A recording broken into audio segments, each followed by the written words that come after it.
Hello everyone, this is SpeakUP. Today you'll be learning how to say some common drinks in Filipino. It would really be fun to know them and to use them when you encounter locals. Starting with Kape. This is coffee in English.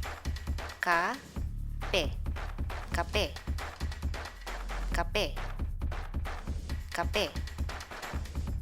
Pa-order po ng kape. Isang kape po, ate. Dalawang kape po, kuya. Tubig. This translates to water. Tubig. Tubig. Tubig. Tubig. Pa-order po ng tubig. Isang tubig po, ate. Dalawang tubig po, kuya. The next one is gatas. This is milk in English. Gatas. Gatas. Gatas. Gatas. Pahingi po ng gatas. May gatas po ba? Wala pong gatas. Buko. This translates to coconut. Just add juice to mean the popular tropical drink that is refreshing and a must-try. Buko. Buko. Buko. Buko. Pa-order po ng buko juice. Isang buko juice po, ate.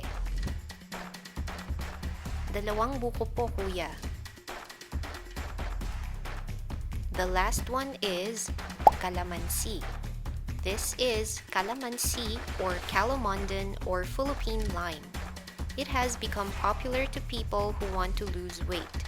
Add juice after the word to refer to the drink. Kalamansi. Kalamansi. Kalamansi. Kalamansi. May kalamansi juice po kayo?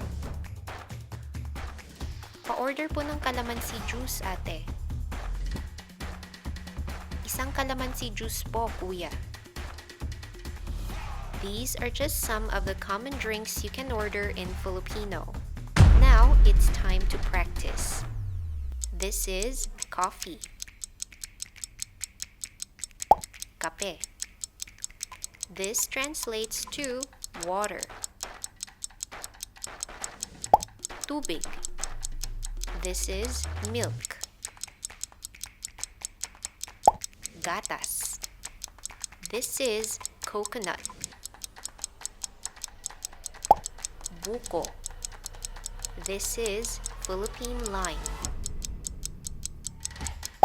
Kalamansi.